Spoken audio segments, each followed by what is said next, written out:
Summer usually means warm weather, having fun outside, and dealing with mosquitoes. Dave Lawson, the director of the Norfolk County Mosquito Control, spoke with us about the current state of the mosquito population.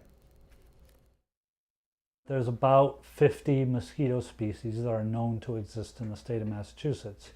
But at a practical level, probably only about 15 or so in that ballpark are really important. And we say important in the sense that they're abundant, that they are a species of concern when it comes to disease, or they aggressively bite people. Every mosquito species, believe it or not, has sort of a different life cycle, different characteristics in what they bite. So just as an example, there are some mosquito species that only bite reptiles. There are some that only bite birds primarily. There are some that will bite anything, and some that really like mammals. And so when it comes to mosquito control, we often hear people say, "Oh, I just thought a mosquito was a mosquito," but the reality is there's a lot to know about a lot of different species and how to deal with them. So far this summer, the mosquito season has been fairly average. We had we think a fairly normal to maybe slightly wet spring season. So mosquitoes came sort of with a bang a little bit later than normal because we had late cold weather. The winter went sort of long. But after everything thawed out, we had sort of what we call a normal spring, decent amount of spring mosquitoes. It's since then been drying off. And mosquito numbers are going down. But what's happening now is there's a particular mosquito that we see that peaks around July 4th.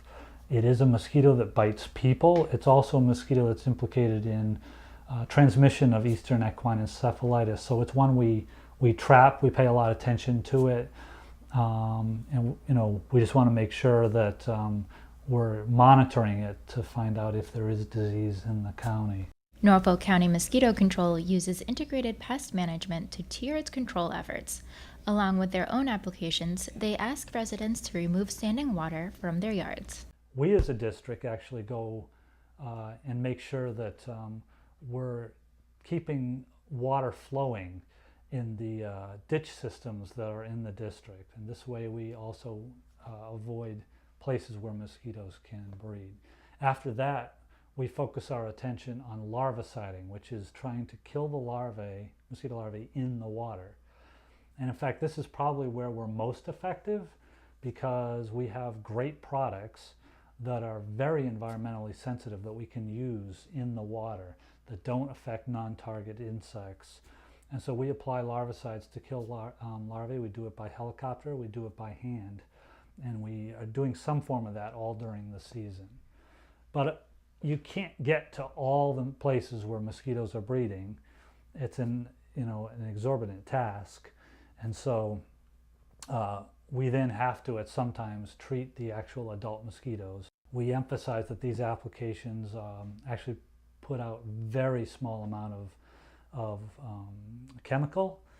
These products are well tested and are known to not present a risk to people in their normal activities. And so, a lot of times people have a concern that they present a great risk to their health, but actually they've been studied extensively. The EPA has vetted them, and the risk is infinitesimal compared to, the risks actually from the diseases from mosquito bites is higher. For the Needham Channel News, I'm Ashley Julier.